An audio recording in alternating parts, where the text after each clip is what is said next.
As you can see, it's not much yet, but together we are gonna take a journey into my evolved theory of writing. And I'm calling it Finding My Voice, because I feel like in my writing before this class, I was just mostly talking to myself.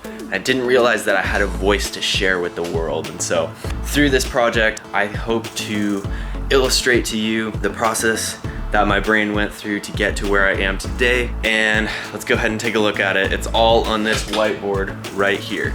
Let's jump into it.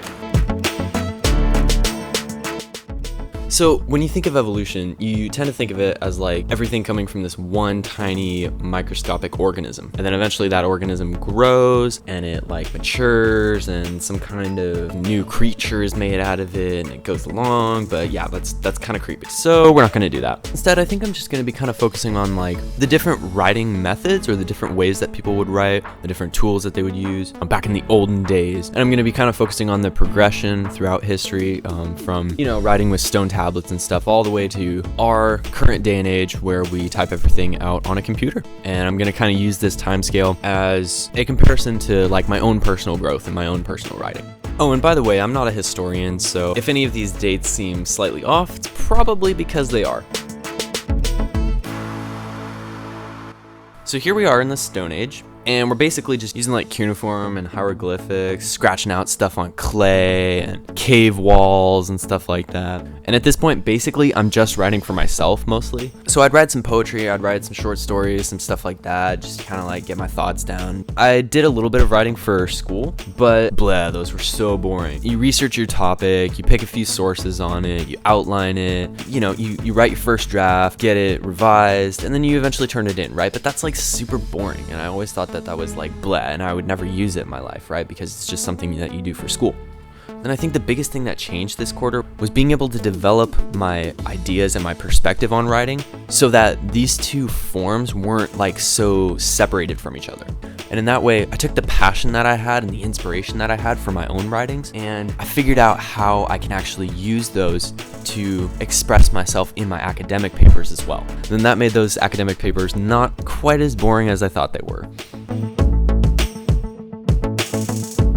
Starting way back in the introduction of Everyone's an Author, they basically talked about how like in every situation where we write, whether we text, whether we email, whether we post stuff on social media, we're basically already authors. We're all writers in our own sense. We're authoring for the digital age. That phrase kind of jumped out at me. And what I realized was that in the digital age, in this global community, I need to know how to think and write rhetorically so that I can effectively communicate my message to my audience. But how would I understand those things?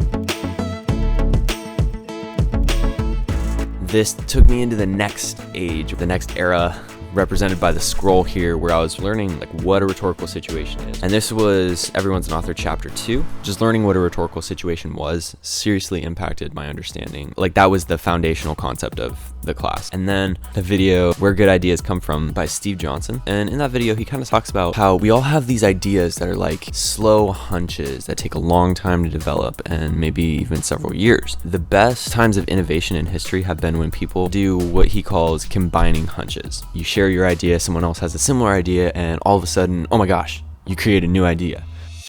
The other thing that really influenced me was Everyone's an Author, the part 2 intro.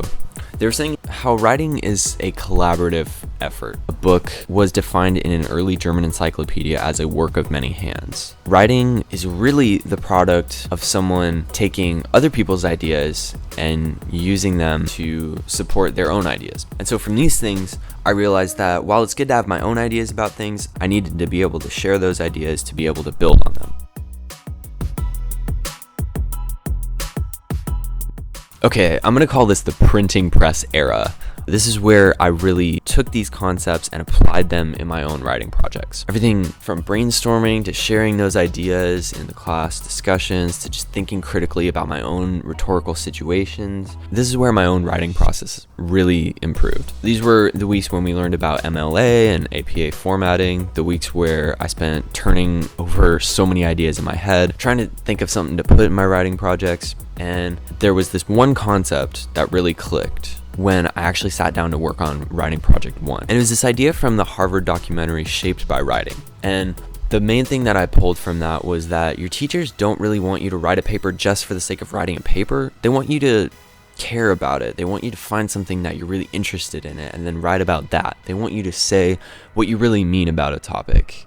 Like, I realized this and this clicked, and I was like, oh my gosh, I have spent so many years of school just writing to impress my teachers with fancy vocabulary and sentence structure, lengthy quotes from smart people, and I would get good grades on them, but I never really felt like it was me writing those papers, you know? And eventually I had fallen into this writing process rut, like without even being aware of it. Basically what would happen was when I would sit down to write a rough draft, I would write a sentence and then I would judge myself and be like, oh no, that doesn't sound smart enough, that doesn't sound professional enough, and I would go back and I'd edit it all. So I was writing and editing at the same time, going back and forth, and at this rate it was taking me days and days to write rough drafts. So this time I decided to throw out all of that old writing process, and I decided I would just write whatever came to mind. I didn't go back to look at my sources. I didn't care about my spelling. I didn't care about my sentence structure. I didn't care about what words I was using, the vocabulary, whether it was impressive or not. I didn't even care if the sentences really made logical sense. I just wrote exactly how I felt and what I wanted to say in the most open and honest way possible. This took me literally like an hour to write up phase 2 of writing project 1. So it was from that experience that I learned that I could be proud of my own work when it was authentic and genuine, and I realized the value of just saying what you mean in a paper.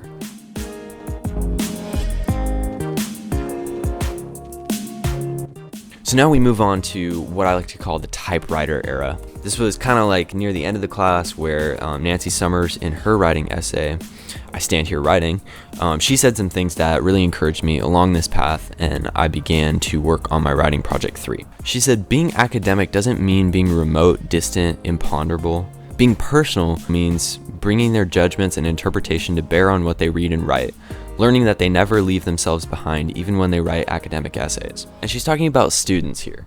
What she says is to really just take charge of your own viewpoint and your own voice and incorporate that into your paper, make that the dominant function, and then use these sources to support what you're saying and make connections between them, because that's how you learn. And I realized I have a tendency to just agree with all these sources and say, look, here's what all these professional people say, and I agree with them. But here's me saying, this is my opinion, this is my reasoning, and here's some people that I got my ideas from. And according to Nancy Summers, this kind of understanding comes from a mindset where you're constantly making connections between things that other people have said, and you view yourself as a potential source that someone could be using in their paper. It's kind of crazy. And so all this has taught me that I can not only express my own voice within my academic papers, but I can also be free to put myself out there and write to that global audience as well.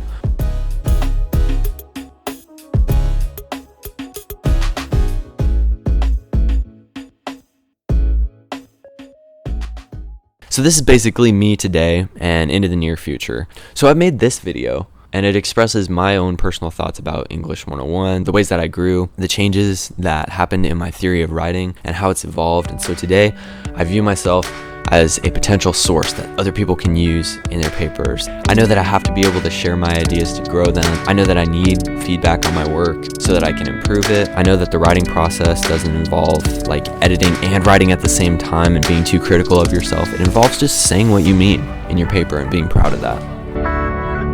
So let's take a step back. At the start of this quarter, I was convinced that I had nothing to share with the world. And now, I currently have a running list of all the ideas I want to talk about in future videos that I'm going to make. And I'll be researching to find out what other people have said to gain some context. I'm going to consider my own rhetorical situations, and I'm eventually going to be posting my ideas in one of the most popular video sharing formats on the internet.